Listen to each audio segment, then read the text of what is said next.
Liz, is that the right pronunciation? Or who? Doctor Who. Doctor Who!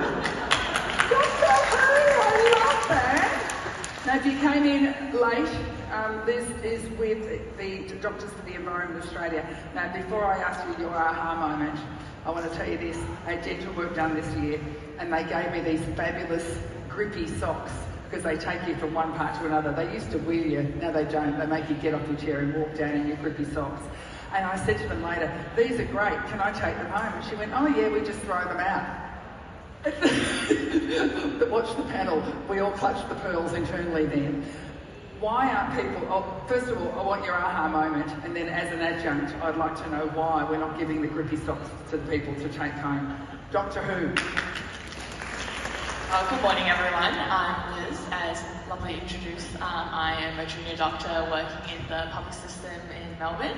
I'm also very privileged to have done a diploma of sustainability alongside my medical degree, and thus conjoined with my love for nature and living on our beautiful country.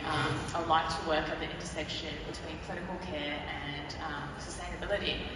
I also am representing Doctors for the Environment here today. We are an advocacy group, the peak medical voice on climate change and health.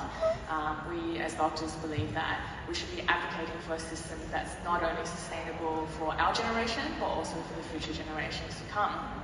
Now, I encourage all of you to reflect on the last time you were in a health facility, whether it was grippy socks, whether it was a GP practice or a public hospital.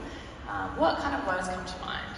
I'm sure that you're thinking of gloves, masks, plastics, as this is a reality that me and the other healthcare professionals work in every day.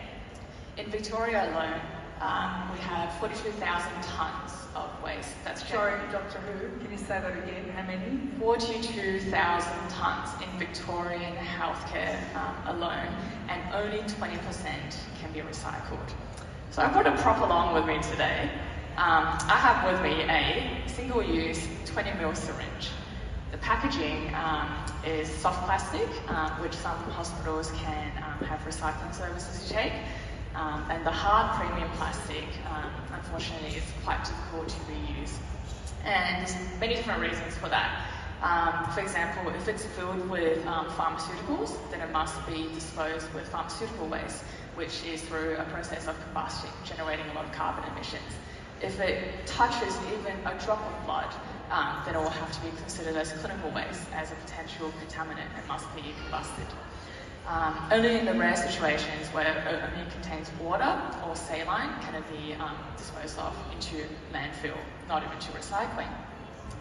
Now, thinking about emissions as well, healthcare is a huge player on a national scale. Australian healthcare generates about 7% of our total carbon footprint, and if global healthcare was a country, then it would be the 5th largest emitter in the world. Now, these are very big numbers. So I'm very excited today to share some of my insights on waste, as well as public healthcare, as well as strategies on how each and every single one of us can have the power and the impact that we can to reduce healthcare waste. And yes, grippy socks. I do love those grippy socks. I love the grippy socks. Yes. I remember once I was caught in a rainstorm on my way to work and my socks were drenched, and I did have those grippy socks. From the hospital rationale, I'm sure the grippy socks are there to prevent falls. And it's also, I suppose, our obsession over single-use infection prevention that really pushes us to use these single-use items because cross-contamination is such a big issue in healthcare.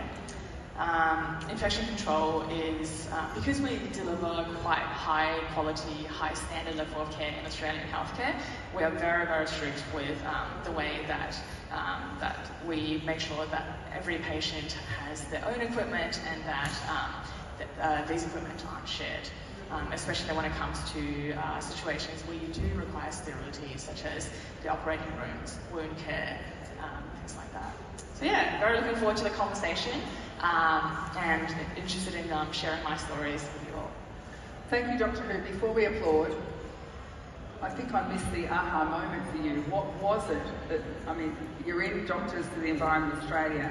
Was there something that happened before you joined that group or when you were younger where you went, I really want to be involved in this?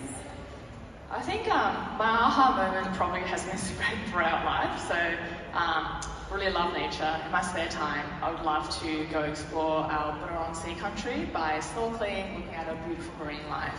And I suppose contrasted that with being in my workplace, where during the COVID pandemic, we would be changing PPE between every single patient, surrounded by mountains of waste, surrounded by the knowledge that we are contributing to the massive landfill from the healthcare industry.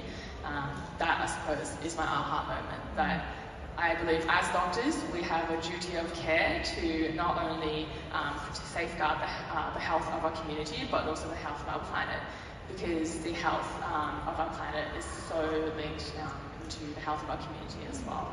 We have to make sure that we protect the environment in order to continue to protect our health. Doctor Who, thank you. Kirsty Bishop-Bolt.